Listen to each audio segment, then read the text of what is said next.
msingi sana ambayo yanamhusu Mkristo, yani mimi na wewe. Kwa nini? Kwa sababu kuna jambo ambalo Mungu anataka kurejesha katika kanisa. Yapo mambo ambayo Bwana anataka kuyafanya katika kanisa kwa upya. Kwa hiyo lazima ashughulike na mambo yanayomhusu Mkristo, maana ndiye huyo ambaye Mungu anataka kumtumia kuyathibitisha mamlaka yake katika kanisa na kwa ulimwengu. Bwana Yesu asifiwe sana. Kwa hiyo tukasema kwa haraka tukasema Mkristo ni mtu ambaye ana mahusiano binafsi kati yake yeye na Mungu kupitia maarifa sahihi. Kwa Mkristo sio mtu wa dini. Nikaongea hivyo. Bwana Yesu asifiwe sana. Tutapita haraka ili tufike pale ambapo tunatakiwa kwenda. Huyo ndio mtu Kristo. Lakini kuna Mungu alipa neema, kanipa neema. Tutasoma katika Matendo sura ya 17 mstari wa 28. Tutaanzia hapo. Matendo ya Mitume sura ya 17 mstari wa 28. Naomba Charles nisaidie, kuna text nimeiweka hapo kwa external, kuna text nimeiweka. Utafungua mwa nimeweka kwa tafsiri fulani. Fungua tu nje, iko nje kabisa. Fungua tu, iko text document. Nimeweka, utaicopy hapo ipaste. Ni tafsiri, ninaomba mtumishi wa Mungu Frankie uanze hapo kwa sauti tu nzuri. Neno la Mungu linasema, kwa maana ndani yake yeye tunaishi, tunakwenda na kuwa na uhai wetu. Acha hapo. Kwa maana ndani yake yeye tunaishi, tunakwenda na kuwa na uhai wetu. Tunaongelewa sisi wa Kristo. Ni ndani yake yeye Kristo ndimo tunapoishi, ndimo tunapokwenda na kuwa na uhai wetu. Maana yake nini? Nje ya yeye hatujaishi, nje ya yeye hatujakwenda, nje ya yeye tumekufa. Bwana Yesu asifiwe. Kwa maana nyingine, yeye ndio chanzo cha kila kitu. Ina maana chochote unachokifanya ambacho hujamfanya yeye Mungu kuwa chanzo ni mfu. Haijua namna gani unaona kinaenda, kimekufa. Inarudia. Kwa maana nyingine, chochote unachokifanya kama hukuanza na yeye kama sababu ya hicho, ina maana haijalishi ni namna gani unakiona hicho kitu kinaendelea, kimekufa. Bwana Yesu atusaidie sana. Bwana Yesu atusaidie sana. Ndani yake yeye Kristo ndimo tunamoishi, tunakwenda na kupata uhai wetu. Ukiona maana nyingine ya kwamba samaki chanzo cha uhai wake ni maji. Ukimtoa samaki nje ya maji amekufa. Mti ukiung'oa, chanzo cha mti kustawi na kukaa vizuri ni shina kwenye ardhi, kwenye udongo. Kwa unapong'oa mti, umeutoa mti nje ya sehemu ambayo ni chanzo cha ukuaji wake na ustawi wake. Vivyo hivyo mimi na wewe kama Wakristo, tunaposhindwa kutembea katika taratibu na kanuni za Kristo, tumetoka nje ya uhai wetu. Bwana Yesu asifiwe. Tafsiri ya Kiingereza ni Passion Bible, yenyewe inasema hivi: it is through him that we live, we function and have our identity. It is through him, yani ni kupitia Kristo, that we live, kwamba tunaishi, that and we function kwa maana ya kutenda kazi. Kwa hiyo kutenda kwetu kazi kunaweza kufanikiwa endapo tutakuwa tumeshikamana na Mungu. Ina maana kama hatujashikamana na Mungu, haijalishi ni kwa namna gani unaona hicho kitu unafanya kinaenda, kimekufa. Kimekufa. Kwa nini? Umeshindwa kurudi kwenye source, chanzo cha uhai wa hayo mambo. Na ndipo kanisa lilipo sasa hivi. Ni rahisi sana kuja kama mshirika kanisani kutimiza taratibu. Last week nilisema hivi, wiki iliyopita, ya kwamba Ukristo sio dini. Ukristo ni taasisi inayotengeneza mahusiano ya watu na Mungu kupitia maarifa sahihi. Hizo zimewekwa kama taasisi, sio dini. maana ni rahisi sana wewe kuja kanisani usione matokeo. Kwa nini? Your foundation is not in Christ. Msingi wako hujaweka katika Kristo, ambako ndiko tunakoona kuishi kwetu, ambako ndiko tunakoona kutenda kazi kwetu. Kwa maana nyingine, Mungu au yeyote aliyezaliwa na Kristo, kuna kusudi ambalo tayari uko nalo na anapaswa kulifanyia kazi. Yaani unapaswa kuanza kulifanyia kazi kusudi ambalo tayari Mungu ameshaliweka ndani yako. Bwana Yesu tusaidie sana. Ngoja tuende mbele. Kwa hiyo maana nyingine ya Mkristo, kulingana na hii tafsiri, nitakusoma tu ile sehemu A. Kulingana na hii tafsiri, maana nyingine ya Mkristo ni kwamba Mkristo ni mtu anayetambua yeye ni nani ndani ya Kristo. Mkristo ni mtu ambaye, please naomba nisaidie mic kidogo, natumia power sana. Mkristo ni mtu ambaye anatambua yeye ni nani ndani ya Kristo. Kutokana na pale, it is through him that we live and function and have our identity. Tena utambulisho wetu utambulisho ina maana, kama utambulisho wako umejua kabisa mimi ni fulani katika Kristo, kwamba mimi katika Kristo ni mtu wa namna hii. Unajua mamlaka ulionayo katika Kristo. Kwa hiyo hata ukisikia mtu anaongea tofauti na vile ambavyo unajua huyu ambaye uko ndani yake anakuambia wewe ni nani, hautapata shida, kwa sababu huyu unajua wewe ni nani. Shida inakuja kwa sababu hujitambui wewe ni nani. Ndio maana ni rahisi sana hata mtu akwambia mbwa upate shida. Atakutukana, wewe ni mjinga, wewe ni shamsi, wewe sijui ni mbwa, wewe ni, utapata shida, kwani hujui wewe ni nani. Anatumiaga baba yetu mfano mmoja, anasema hivi, kwani mimi nilikwambia kuazika? Sikukwambia ukwazike. Nini? Kwa sababu tayari wewe umeshajua ni nani ndani ya Kristo. Kwa kuna kitu kitokea, unajua ni mimi ndo ninayetafutwa. Na hakuna kitu ambacho shetani huwa kinampa shida kama anafanya vimbwembwe hapo mbele yako, au afu ukaflip like a page of a paper of a book. Yaani anafanya mambo afu ukafanya kama hujasikia, kama hujaona. Inampa shida sana. Kwa nini? Unajua wewe ni nani ndani ya Kristo. Kwa hiyo Mkristo ni mtu anayetambua yeye ni nani ndani ya Kristo. Anayetambua mamlaka alionayo. Sio kutambua tu wewe ni nani na mamlaka ulionayo. Una mamlaka gani ndani ya Kristo? Kwa sababu ukitambua wewe ni nani ndani ya Kristo na mamlaka ulionayo, kuna mahali ukifika unaanza kuyatumia yale mamlaka kwa sababu unajua. Kwa unaweza ukawa ndani ya Kristo lakini utambui mamlaka ambayo unayo kwa Kristo.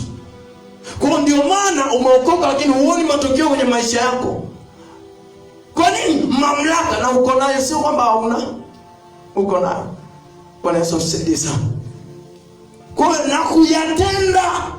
na kuyatendea kazi, yani kwa mamlaka, kwa maana hiyo ni kwamba anayetambua mamlaka alionayo na kuyatendea kazi kwa usahihi wake kulingana na uhalisia wa kitambulisho chake. Kutendea kazi kwa usahihi. Yesu Kristo, ukisoma katika Mathayo sura ya 4, baada ya Yesu Kristo kupelekwa upandishwa na Roho ili kwenda kujaribiwa akiwa amefunga. Wakati amepelekwa na Roho kwenda kujaribiwa, Shetani mjaribu akatokea.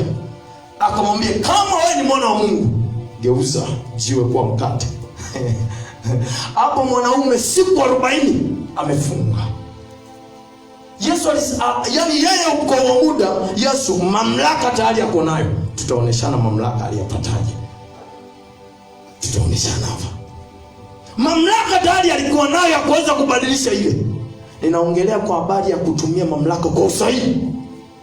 Ni kweli mamlaka uko nayo na umejitambua kama Mkristo, na mamlaka ulionayo ndani ya Kristo umeyatambua, lakini kuyatumia kwa usahihi.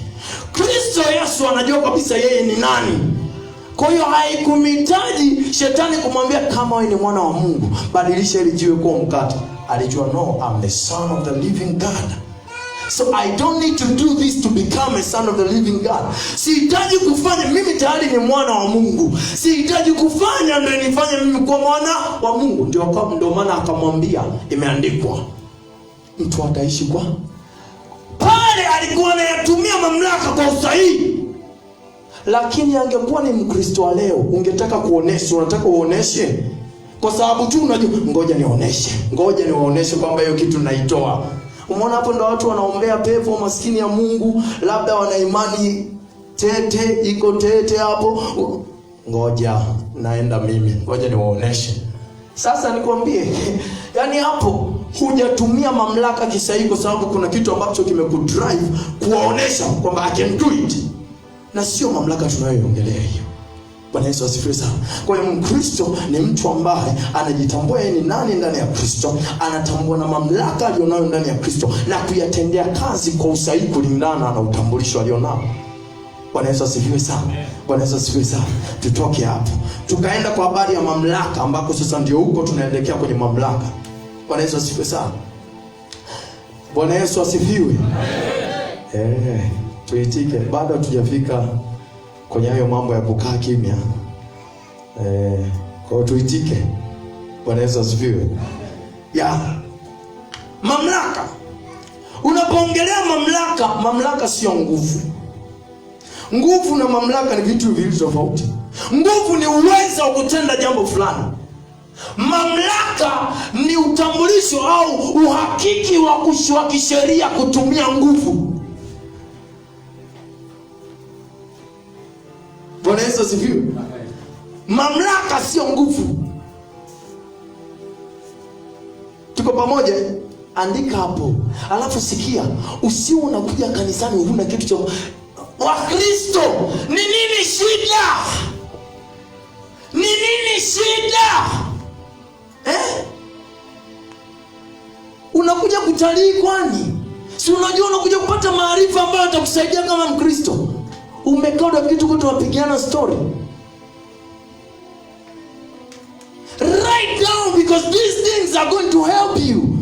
Andika.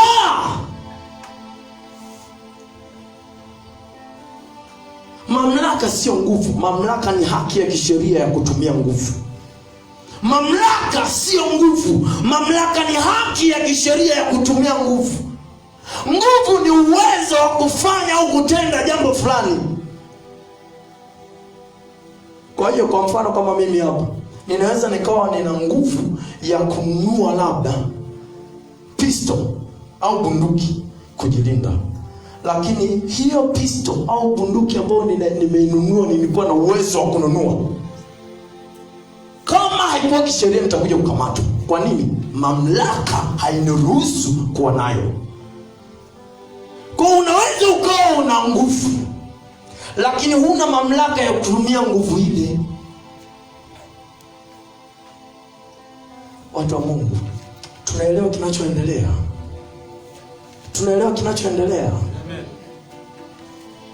Kwa hiyo unapoongelea mamlaka sio nguvu. Mamlaka ni haki ya kisheria ya kutumia nguvu.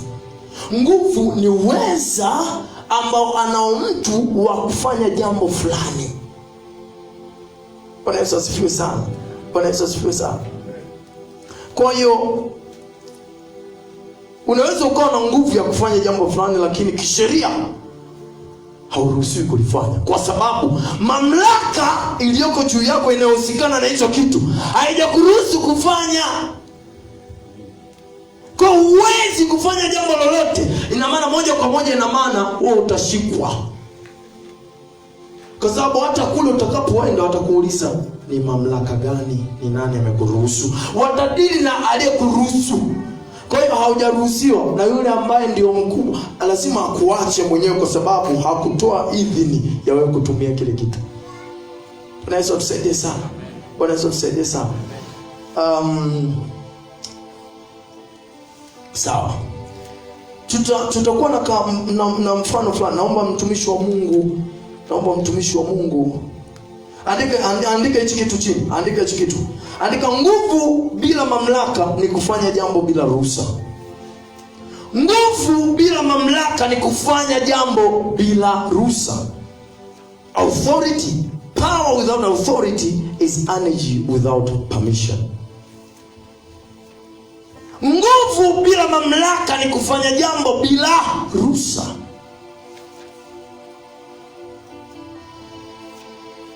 Bwana Yesu tusaidie sana. Haya, ninaomba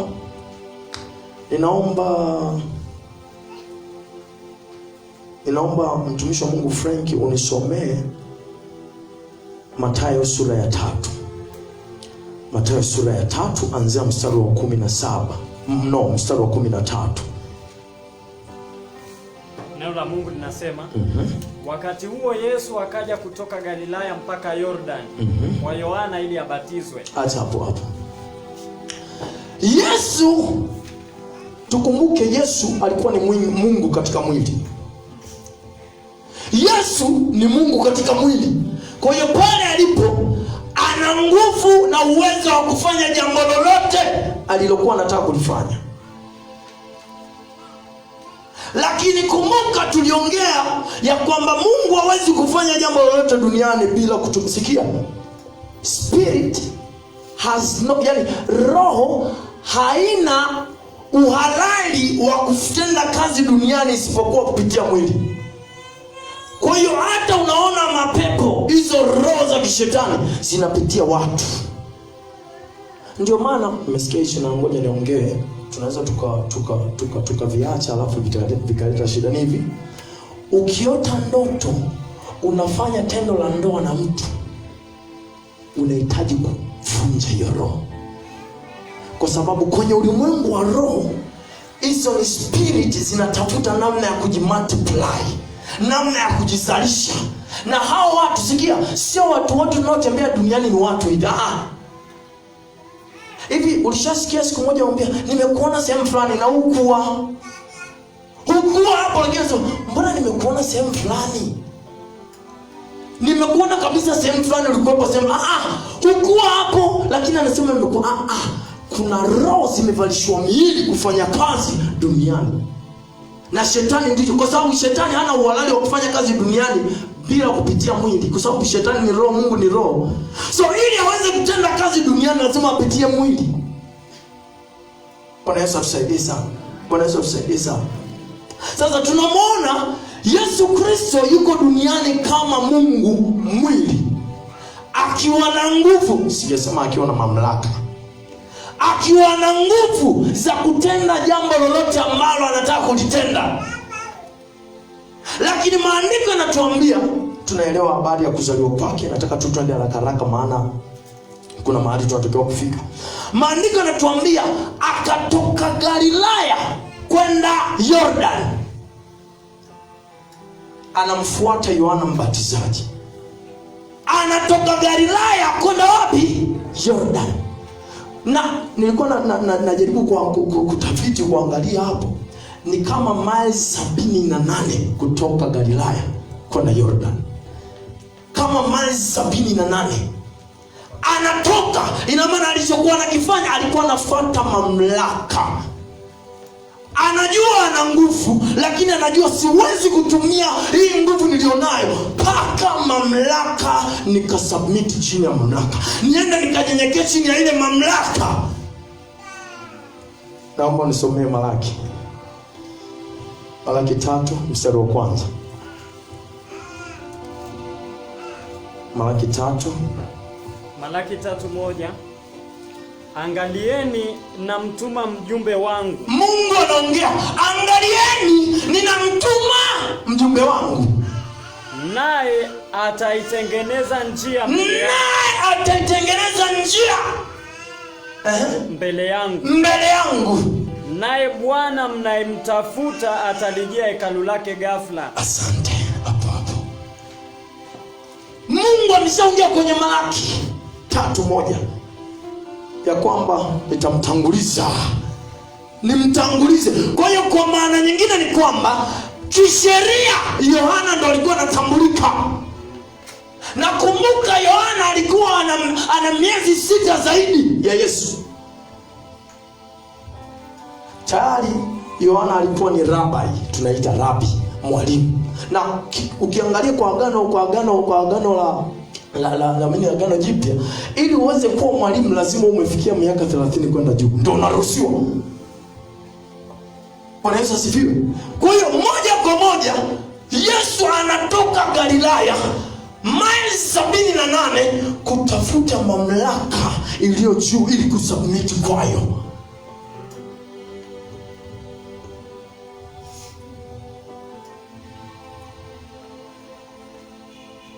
Ninaomba uendelee hapo Frank, mtumishi wa Mungu, haraka hapo. Naomba uendelee. Mstari wa 14.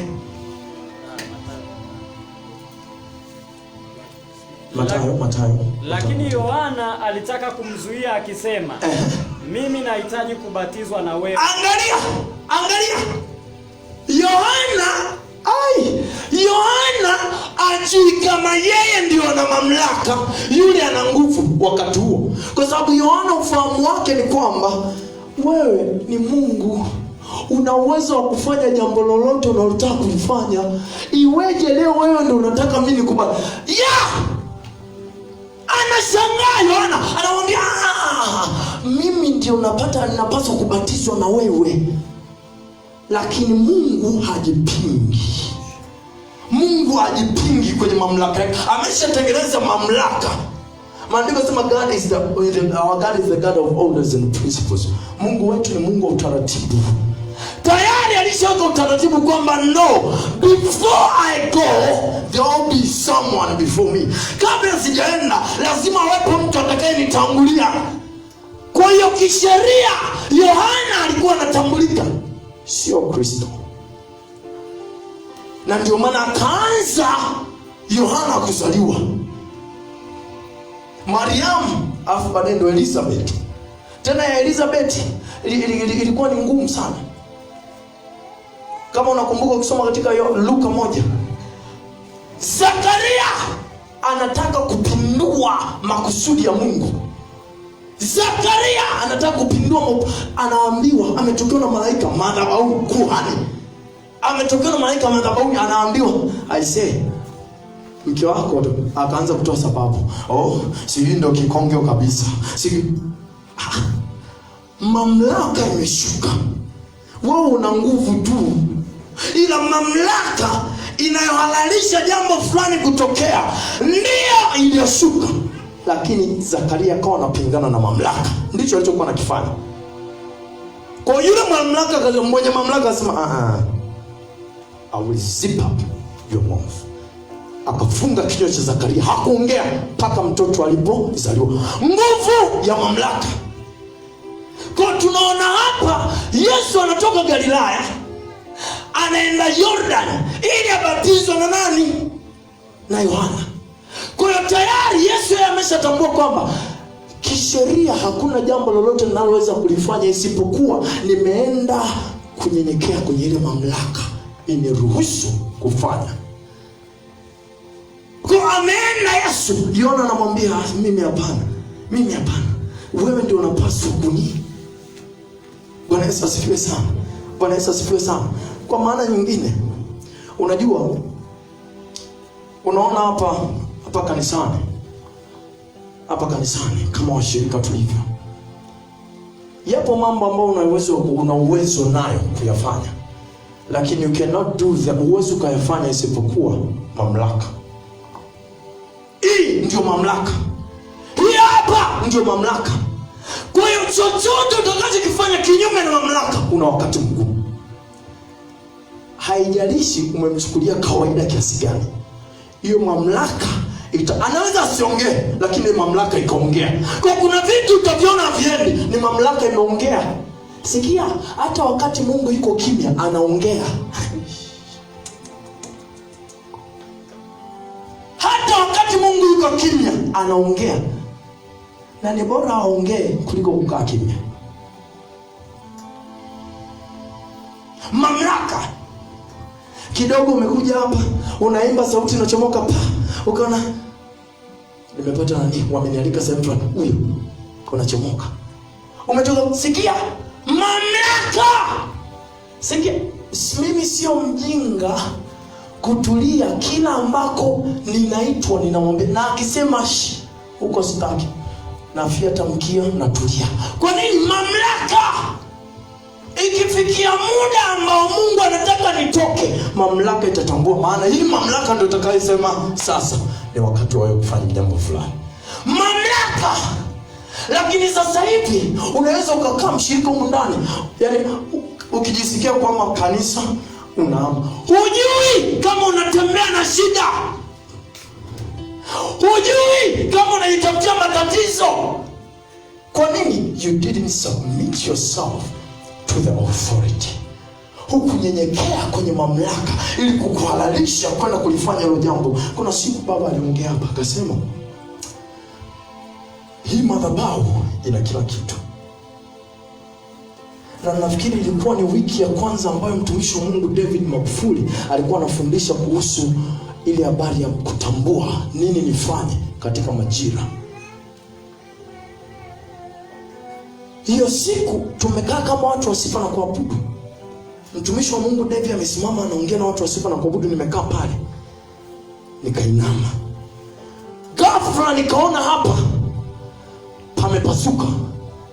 Alafu ikawa kama vitu vinatoka kule juu. Yaani ni mfumo wa vitu kama nafaka. Kama namna ya mchele sio mchele. Vinatoka alafu havisambai, vimeunganishwa tu hivi. Yaani kama vile unapokuwa unamwaga na nini unaona haisambai ila inatengeneza kama kichuguu, lakini kiendea na inazidi kushuka. Yaani yenyewe inashuka tu lakini haisambai, lakini inaonekana kwa hapa. Nilimwambia mtumishi wa Mungu kama nakumbuka David Nicola. Baba akaongea siku moja akasema hivi, hii madhabahu ina majibu yote. Yeyote atakayetoka hapa kwenye hii madhabahu kinyume na mamlaka, yani kwa vile alivyoongea yeye baba, mimi nilielewa, kinyume na mamlaka ya hii madhabahu, hakuna atakachoenda kifanya kikafanikiwa. Kwa nini? Mamlaka haikumruhusu nenda.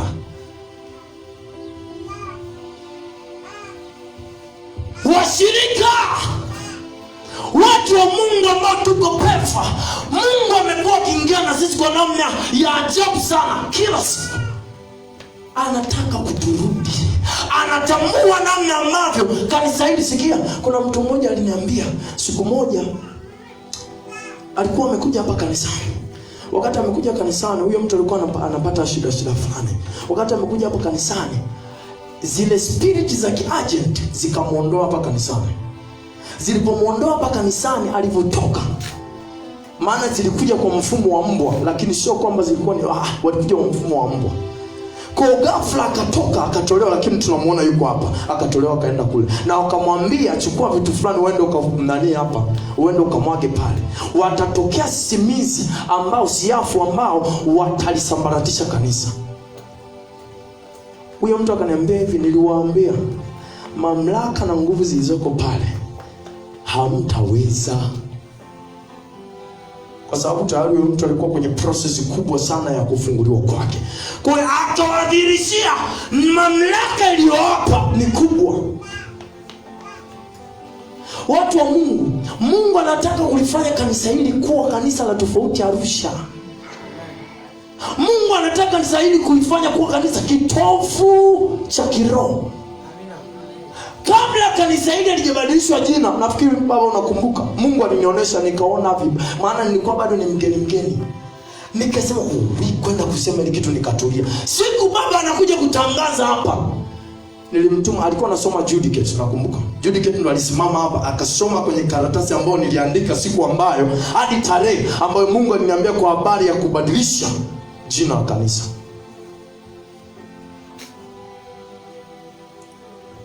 Baba anasoma, nikasimama hapo nikamwambia hivi, mnaweza mkao mmechukulia kawaida habari ya baba kubadilisha jina la kanisa, mkaona ni kama ni povu, mkaona kama ni misisimko, lakini nataka niwaambie kwamba this is God. Huyu ni Mungu.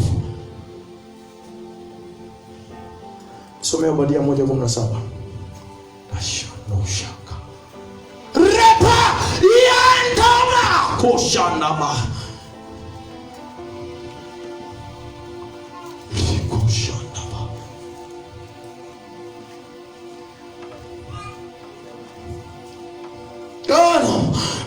Shem Reno Yanama Rikata Ribasha Jesus.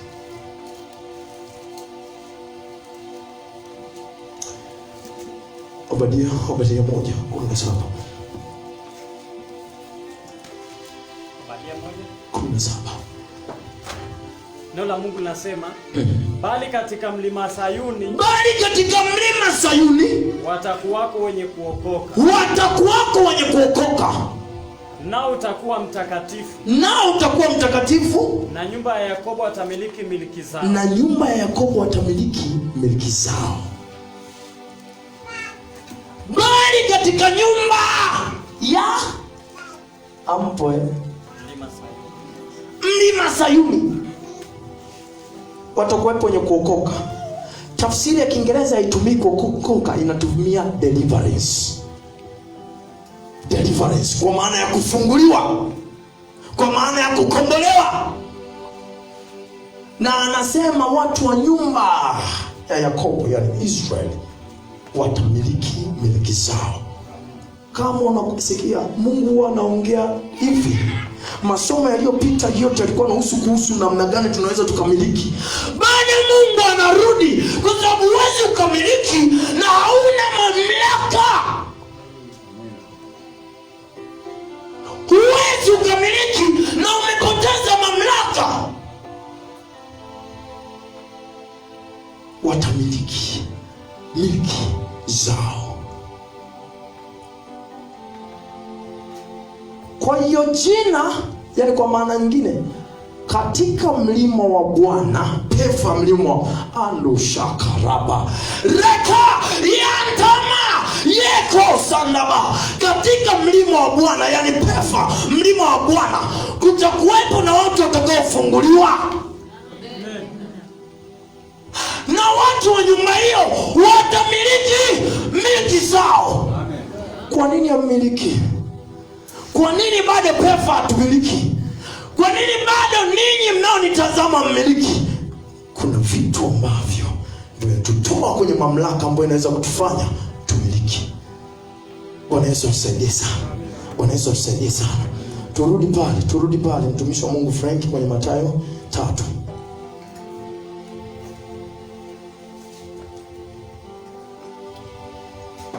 Baada ya Yohana sasa kumwambia Yesu Kristo kwamba wewe ndio unapaswa kunibatiza, mimi siwezi, wewe ndio unapaswa kunibatiza, kwa maana akilifaa yeye Yohana kwamba nguvu zote na uwezo unao wewe. Yani iwaje sasa hivi mimi ndio nikubatize wewe? Siwezi. Tuendelee. Mimi nahitaji kubatizwa na wewe. Mimi nahitaji kubatizwa na wewe. Nawe waja kwangu. Nao waja kwangu. Yesu akajibu akamwambia. Kubali hivi sasa. Kubali hivi sasa. Kwa kuwa ndivyo itupasavyo kuitimiza haki yote. Aya, ngoja mtumishi.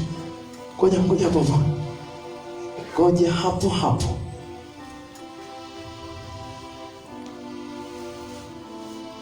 Ngoja hapo. Biblia habari njema mstari wa 15, baada ya swali ambalo kwa ya mambo ambayo Yohana alikuwa anamwambia Yesu. Biblia habari njema hapa Yesu anajibu anasema, lakini Yesu akamjibu, acha tu iwe hivyo kwa sasa. Unaona? Kwa sasa. Kwa nini? Yesu anajua ya kwamba kwa wakati huo hana hiyo mamlaka. Kwa hiyo kwa sababu Yohana ndio mwenye hiyo mamlaka, inabidi tu ifanyike. Nakuomba Baba, halafu naomba usimame hapo, halafu Charles,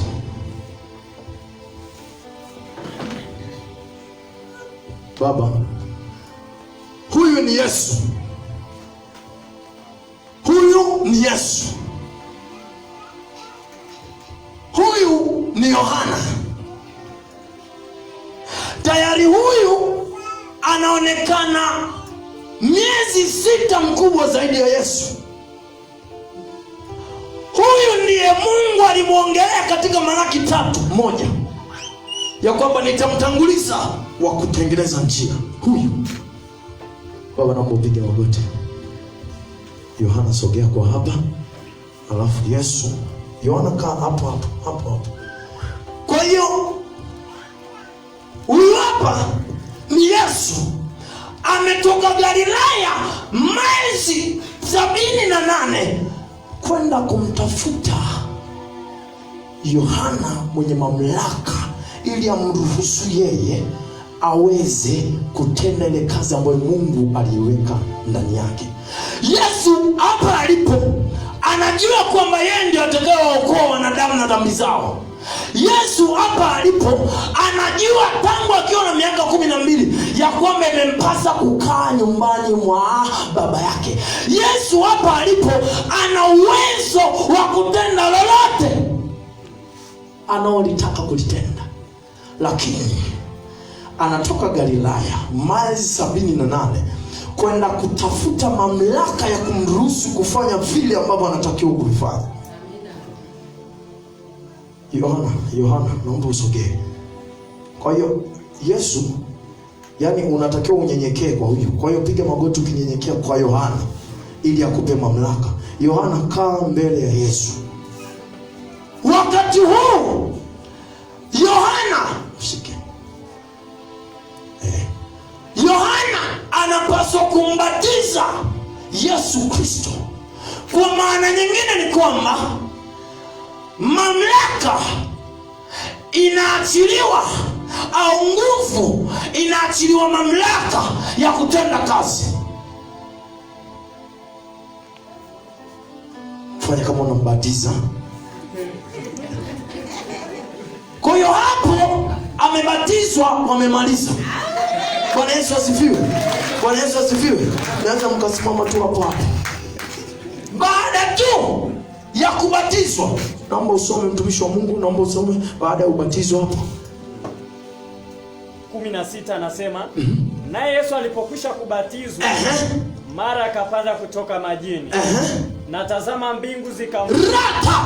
Unaona hata hapo. Yanama. Kisha losha.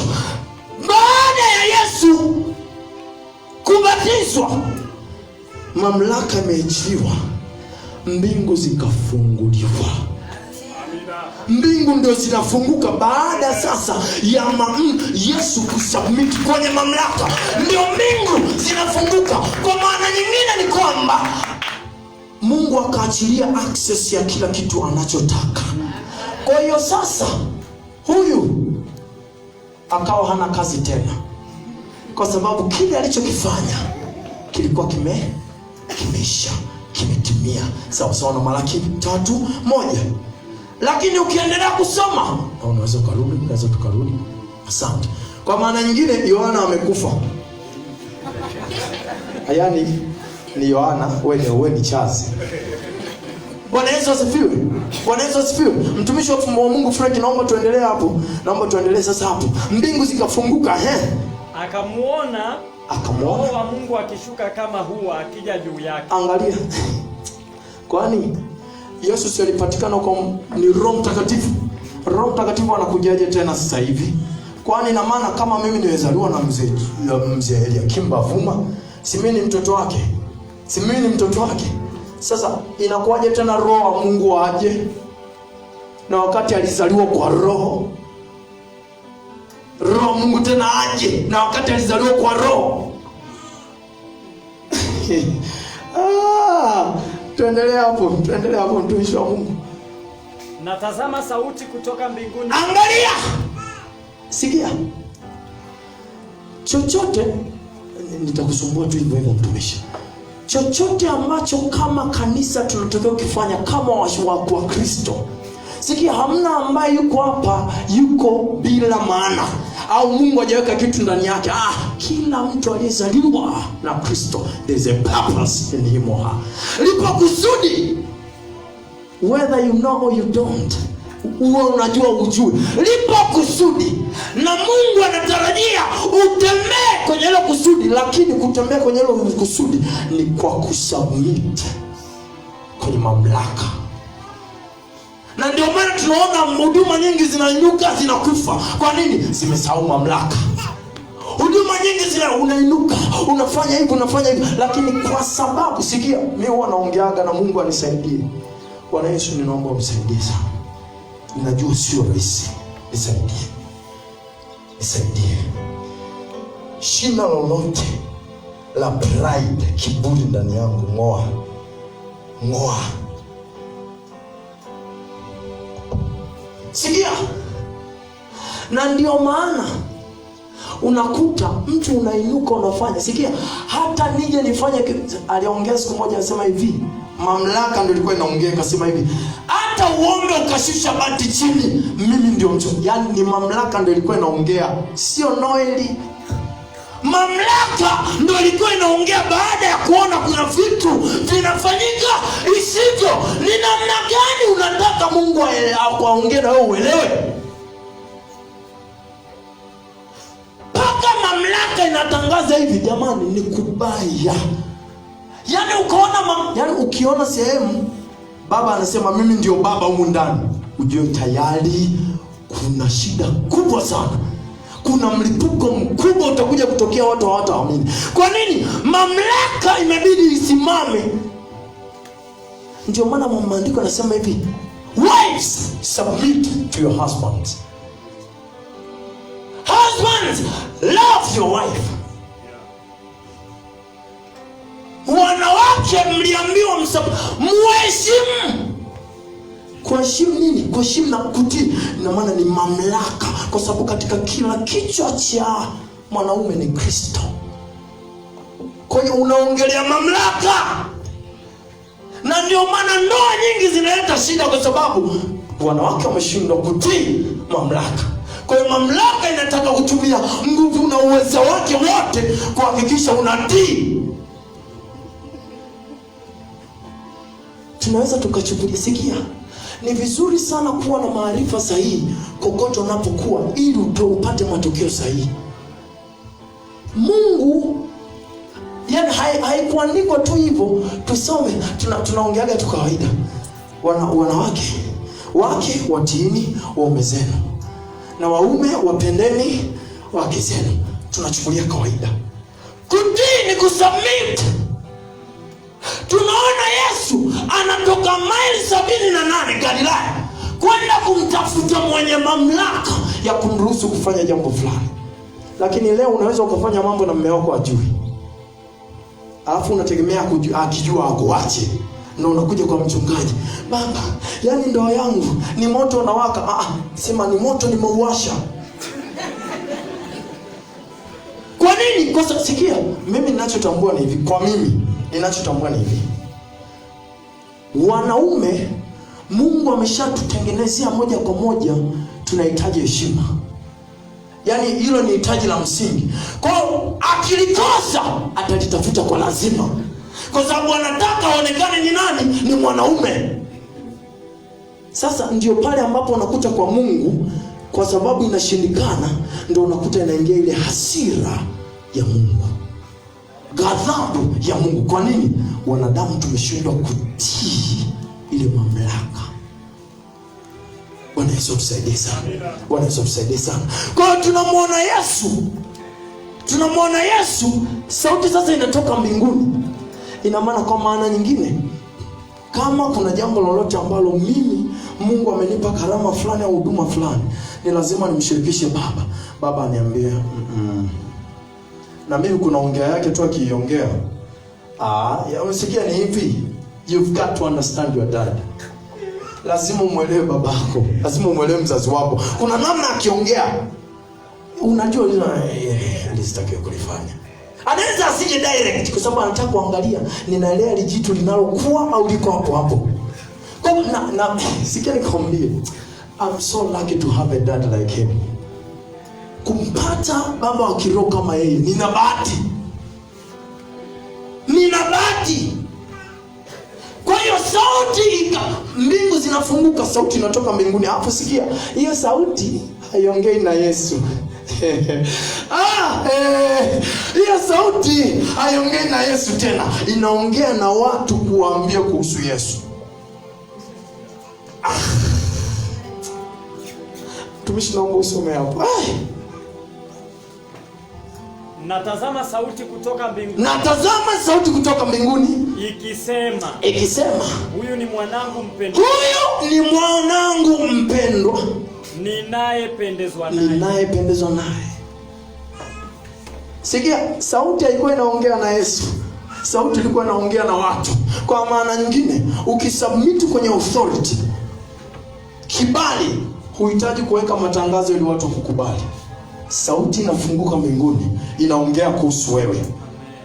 Kwa hiyo uhitaji kufika hapa na kufanya huduma za mashindano. I want to show that I am this. Nataka nikuoneshe kwamba mimi ninaomba. Nataka nione kwamba mimi kwenye kutoa mapepo mimi ndio niko hivi. Hapa inaonesha kabisa hauna mamlaka. Una nguvu lakini mamlaka haijakukubali. Lakini mamlaka ukisha submit kwenye mamlaka, moja kwa moja mamlaka inaweka mikono. Ikiweka mikono mamlaka, mbingu zinafunguka. Afu mbingu zinafunguka, haziongei na wewe, zinaongea na watu. Kwa hiyo kokote unapopita kibali kimejaa. Kokote unapopita kibali kimejaa. Ndio maana nikusaidia kitu kimoja.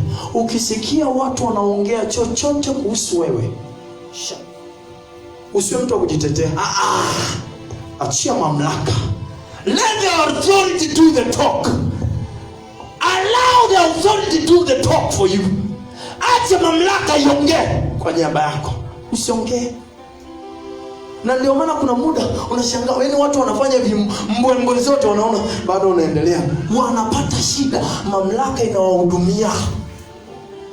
Lakini ukiingia umepoteza mamlaka yako.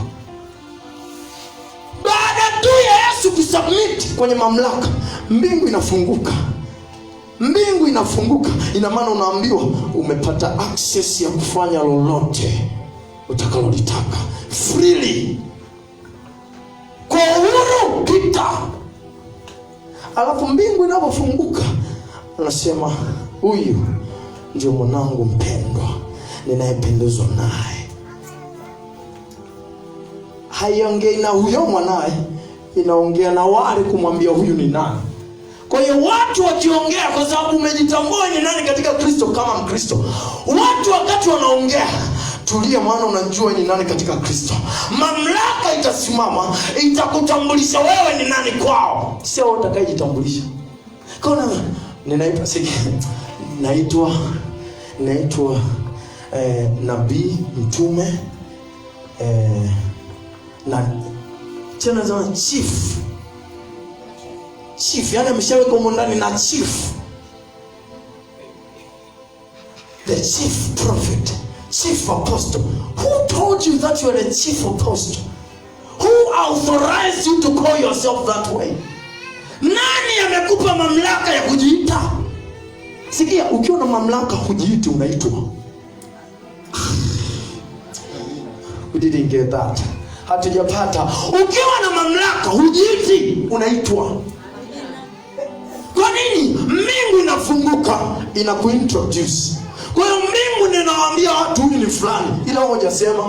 Kwa hiyo tunaona watu wanaanza kuita majina makubwa. Yesu wangu. Kwanza kuyapokea itakuwa ni ngumu, kwa sababu wewe sio mtu wa namna hiyo. Yaani kwa maana sio kwamba hauna mamlaka hayo uwezo yaani wewe sio mtu wa kutembea kwenye hiyo hali ya hivi.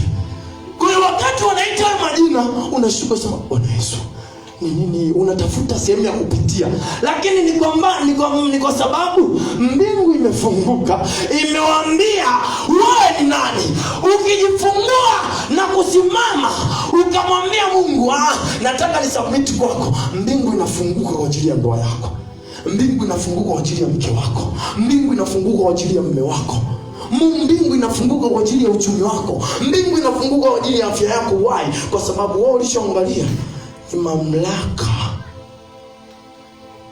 Bwana Yesu atusaidie sana. Bwana Yesu atusaidie sana. Kwa hiyo sauti ikatoka ikamuintroduce Yesu. Yesu akaanza kujiintroduce. Yesu akaanza kujielezea, mimi ni fulani, sijui ni nini. Ukisoma katika Mathayo sura ya 16, hivyo baada tu ya Petro kumwambia, wewe kwani silikuwa ni rahisi tu kumwambia wewe si mwalimu, wewe si Yesu. Tena ukisikia wakati anajielezea pale utafikiri ametoa jibu wakati Yesu anamuuliza. Utafikiri anatoa jibu. Lakini Petro akatulia, akasema,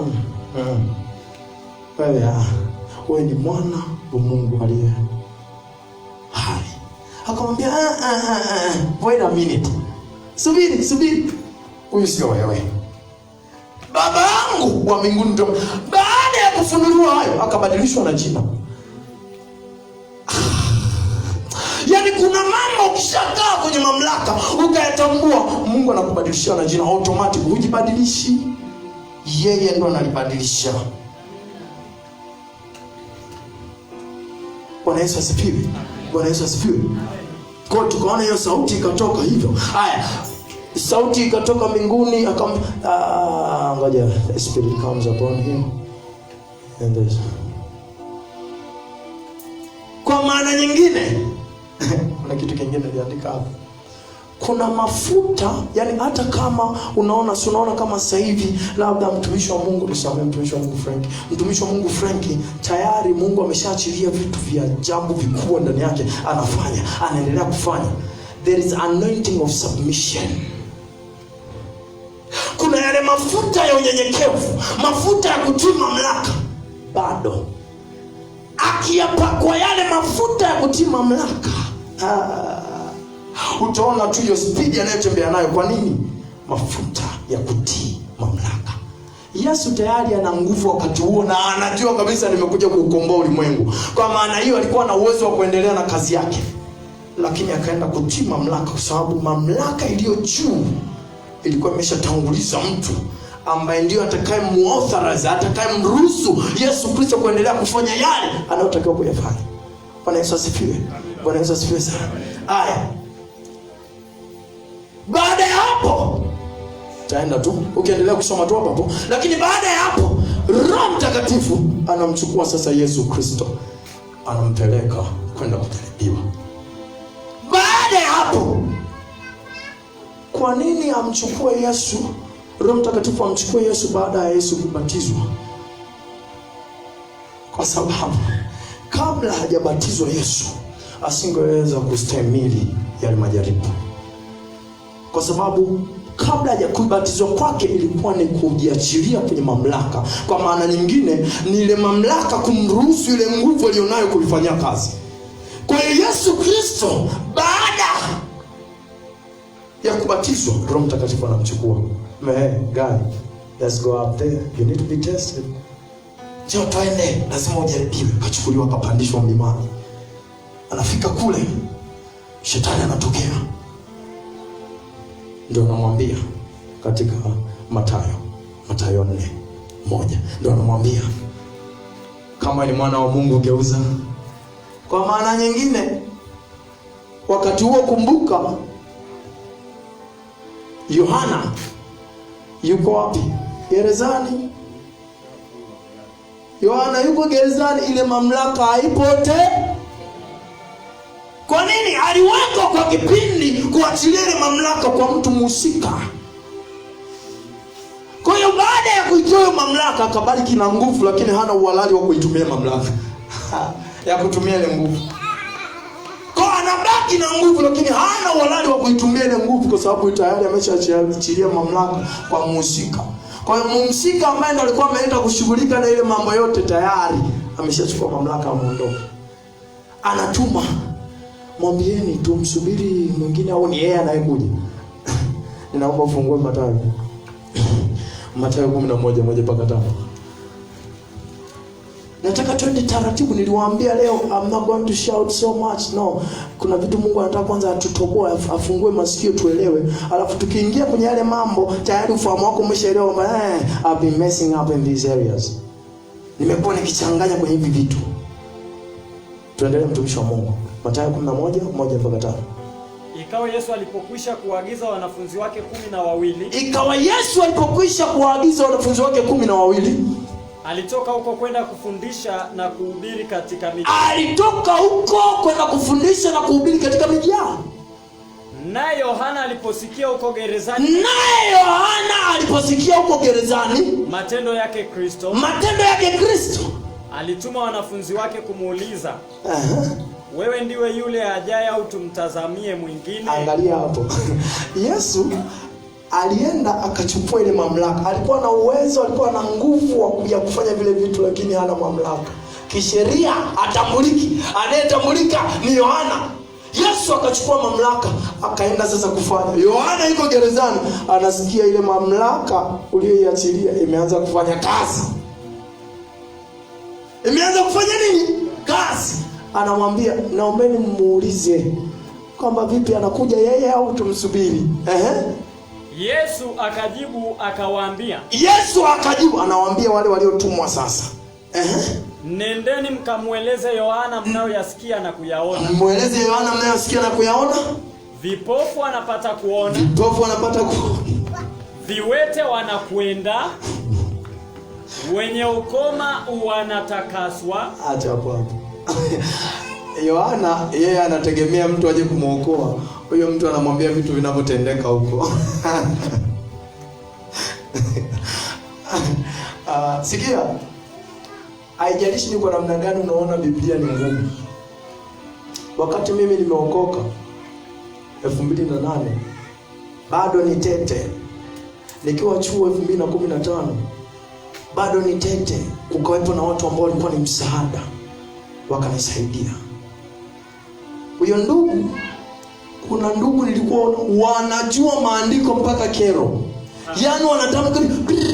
Nikasema kama kwenda mbinguni ni kwenda kwa kujua maandiko, nimeikosa mbingu. Nilitamka, sitasahau. Nikasema nimeikosa mbingu. Yaani niliona mambo ni magumu. Nikasema huko nilikoingia kazi ipo. Lakini nimekuja kutambua, sikia, huhitaji mambo mengi, unahitaji jambo ambalo, neno ambalo litakuvusha na kukufanya uishi kulingana na hilo neno. Kwa sababu ndio Ukristo. Kuishi maisha yanayomsadifu Kristo, sio kuwa na maneno mengi, sio kuwa na matokeo kwenye maisha yako. Na ndio maana rodobo, rabada, rekete, lakini maisha yako pale pale, bado kinywa chako ni kichafu. Kwa nini? Maneno unayokula huli kwa ajili yako, unakula kwa ajili ya wengine. Yaani unasoma neno ili uoneshe watu kwamba unajua neno. Husomi neno ili likufungue. Sikia, kuna kufunguliwa.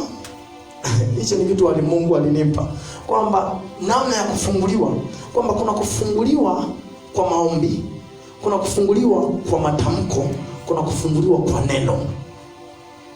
Neno ni moja kati ya msingi mzuri wa mtu kufunguliwa. Maana ni Mungu, ni Roho Mtakatifu anapitia hilo neno kumfungua mtu from within, kuanzia ndani. Kwa unaona tu matokeo ya mtu nje, unaona huyu amebadilika. Neno. Daudi anasema, moyoni mwangu nimeliweka neno lako nisije nikakutenda dhambi. Hilo neno lina nguvu gani linalomfanya Daudi asitende dhambi?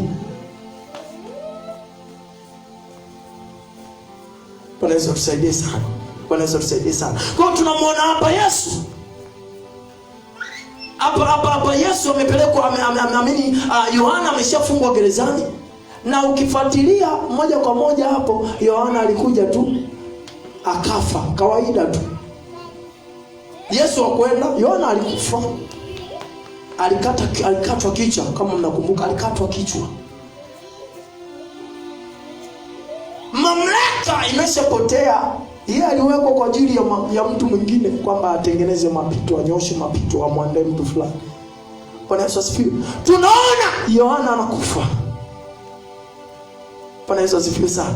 Lakini wakati Yesu amebaki mwenyewe, hii ndio very exciting part ambayo inabidi tuiangalie na kuifanyia kazi kwa umakini sana. Ninaomba nisomee hapo Mathayo 21. Mathayo 21 mstari wa 23 kuanzia 23. Hapa tunaona Yesu yuko mwenyewe sasa. Anaanza kuhojiwa. Hata alipokwisha kuingia hekaluni. Wakuu wa makuhani na wazee wa watu wakamwendea. Yaani watu wa dini, kwa maana nyingine wale watu wa dini wakamwendea. Alipokuwa akifundisha wakasema, ni kwa amri gani unatenda mambo haya? Sikia, neno lingine la mamlaka ni amri. Naye ni nani aliyekupa amri hiyo? Yesu akajibu akawaambia, na na mimi nitauliza neno moja. ambalo mkinijibu nami nitawaambia ndio gani ninayotenda. Ubatizo wa Yohana ulitoka wapi? Hapo. Ukiendelea, Yesu anaulizwa, ni kwa mamlaka gani unafanya hivi vitu? Sasa sikia, angalia, kama angetembea na mamlaka haijamruhusu, wangempiga mawe ya kafa. Alafu lile kusudi la Mungu lilotakiwa kutimia lisingetimia.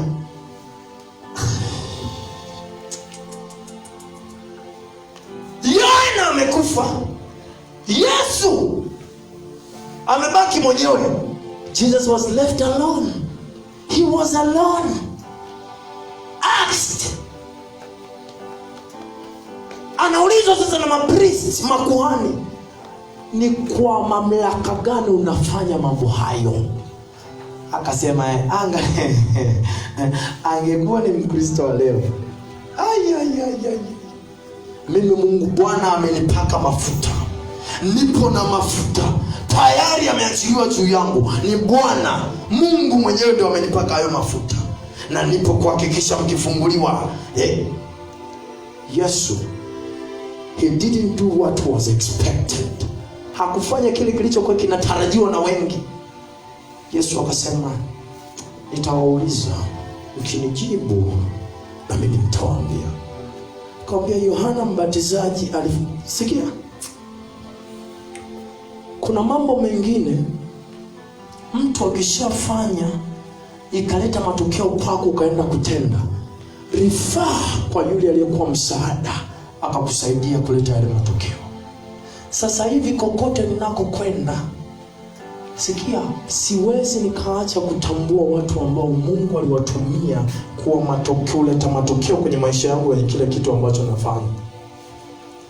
Chochote ninachokifanya, watu wa Mungu, kuna watu wanatoka huko Machame ndani, kuna watu wanatoka Mwanza,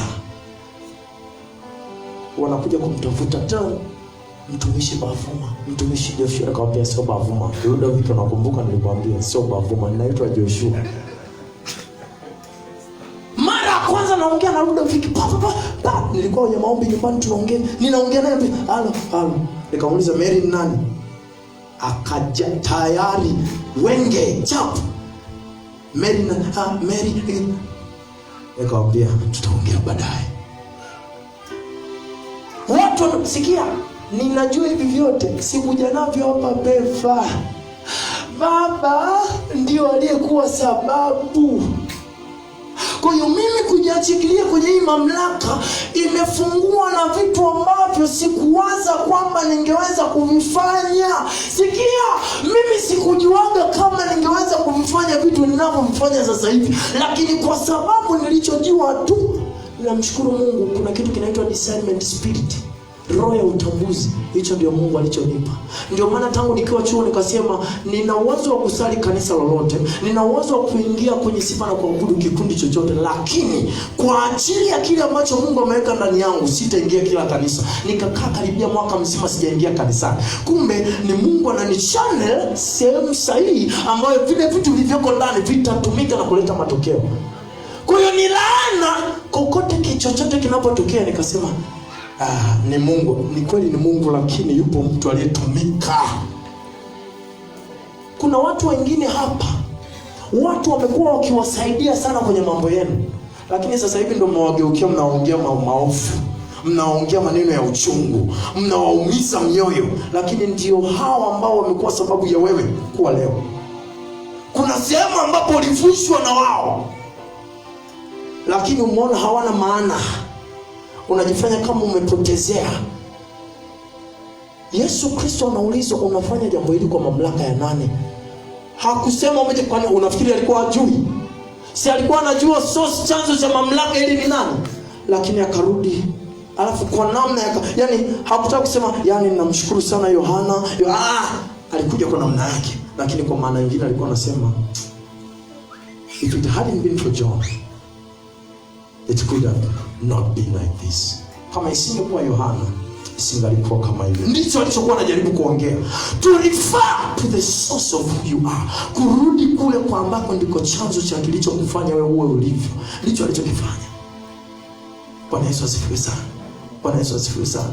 Kwa hiyo hupaswi kuacha kutambua au kuwatambua wale watu ambao ndio wamekuwa chanzo au sababu ya yale mambo ambayo yanatokea kwenye maisha yako. Tusimame juu. Kwa neema ya Mungu tutaendelea wakati mwingine. Bado tukitoka hapa tunaenda kwenye sababu. Sasa Yesu Kristo anaturejeshia mamlaka. Kumbuka bado tunaelekea kwenye Yesu Kristo sana kufa. Kwa nini? Ili kurejesha mamlaka ambayo Adamu aliipoteza. Wiki iliyopita nilikwambia ya kwamba kumbe hata Agano la Kale vile vitu vyote ambavyo tuliona wakina Elisha, manabii wakina Elia, wakina nani wanafanya, kumbe walikuwa bado sio kwa mamlaka ile iliyokuwa inatakiwa. Ndio Yesu Kristo anatolewa. Tutafanya next time Mungu akitupa kibali. Lakini ninataka kwa wakati huu, kwa haya mambo tu ambayo Mungu ameongea na sisi kwa namna ya tofauti, ninajua hujaondoka hivyo ulivyoingia. Kuna kitu Mungu anakukumbusha. Hapa tunaongelea kwa habari ya Mkristo na mamlaka. Mkristo hutaweza kutumia nguvu na uwezo ulionao kama hutajiachilia na kutii mamlaka ambayo Mungu ameiachilia juu yako. Na hiyo mamlaka ni Bishop Neli Urio ambaye amewekwa mbele yako. Sisi sote hapa tuko chini ya mamlaka yake. So ili tuone tukikua kiroho, ili tuone kukiwa na maendeleo mambo yetu ya kimwili na ya kiroho, ni kutii hii mamlaka, maana huyu ni Mungu mwenyewe. Hapa ndio kuna access ya baraka zetu. Hapa ndio kuna access ya kile kitu, ndio mlango wa mabadiliko ya kila namna kwenye maisha yetu.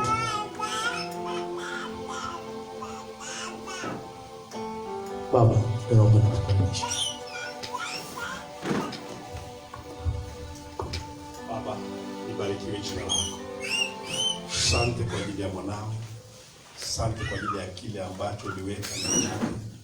Asante kwa uweza na mamlaka ya nguvu zako ambazo umemtumia nazo.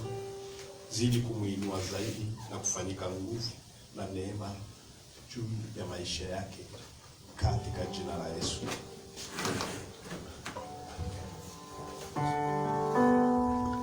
Amina. Kabla sijaomba, kuna neno moja nilikuwa nikilisoma katika Biblia, linasema kwamba Mungu umuinua mnyonge kutoka wapi? Akamkalisha. Unajua mavumbini ni mtu aliyeshuka. Hawezi kukuinua ukiwa juu. Bwana asifiwe. Sio kama unaelewa kidogo. Utainuliwaje wakati umeshajiweka juu? Lakini ukashuka mpaka mavumbini ukanyenyekea, atakuinua kutoka. Anasema amuinui mtu kutoka juu. Anamuinua kutoka wapi? Chini. Mavumbini ni chini. Ni mtu aliyelala huko chini. Ni mtu aliyeshuka akakaa huko chini. Yaani kwa nini alishuka? Alinyenyekea. Alitii mamlaka. Aliheshimu mamlaka. Na akashuka mpaka chini. Mungu akamuinua, akamkalisha juu kabisa. Bwana asifiwe. Haya maneno ni maneno makubwa sana. Ni makubwa mno ukiyajua vizuri. Na ni toka mwaka huu umeanza Januari, nimesema tunaokoka. Amen. Na bado naendelea kusema Pefa tunafanya nini? Tunaokoka. Nilianza kusema Januari, ndio kauli yangu mbiu ya mwaka 2021. Tunaokoka. Mwaka huu tutaokoka. Na kuokoka kwako ni kutambua vitu kwenye maisha yako vile ambavyo Mungu anahitaji uvifanye. Kujua kwamba mimi natakiwa niweje. Nimeanza tunakusema kwamba kama utahudhuria ibada ya katikati ya wiki kujifunza, bado hujamjua Mungu uliyemfuata. Lakini ukatambua, ukafunga kazi yako, ukasema ninaenda ibadani. Katikati ya wiki umetambua kitu. Kuna kitu umejua. Mungu akaongea na Yeremia. Akamwambia unaona nini? Yeremia akasema naona nini? Ufito wa mlosi. Mungu akamjibu unaona vyema. Akamuuliza tena kwamba unaona nini tena? Akajibu anaona nini? Anaona ni sufuria linachemka. Kwa yaani maji yamepata hasira. Unajua umeelewa kuona maji yamepata hasira? Akaambia hiyo ni nini?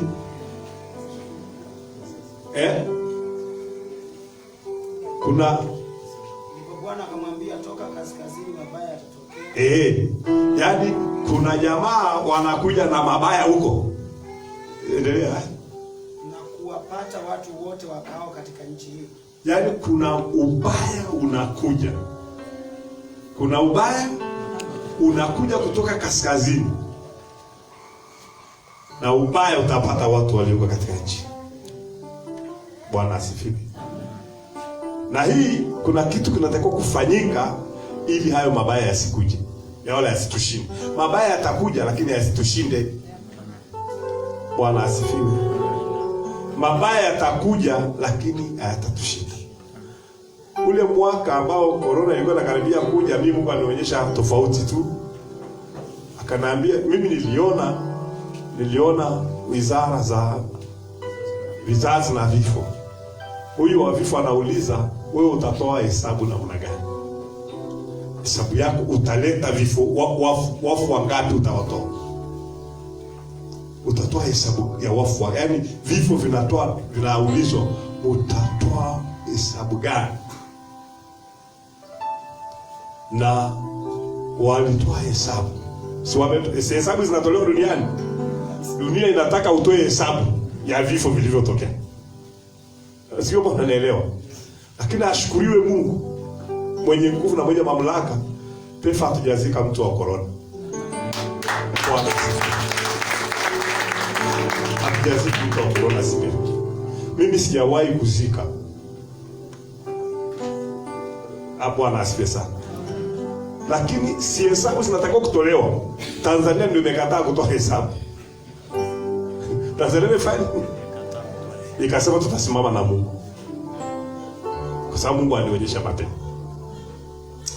Baba, kwa neema ambayo umetupatia na kwa mamlaka ya jina la Yesu Kristo, wewe ni Mungu mwenye nguvu ambaye umesema nasi na unaendelea kusema nasi. Ninakuomba Mwokozi wa ulimwengu, fungua hawa watu ufahamu. Wape roho ya ufunuo, wajue mambo haya yaliyofika ni nyakati gani hizi.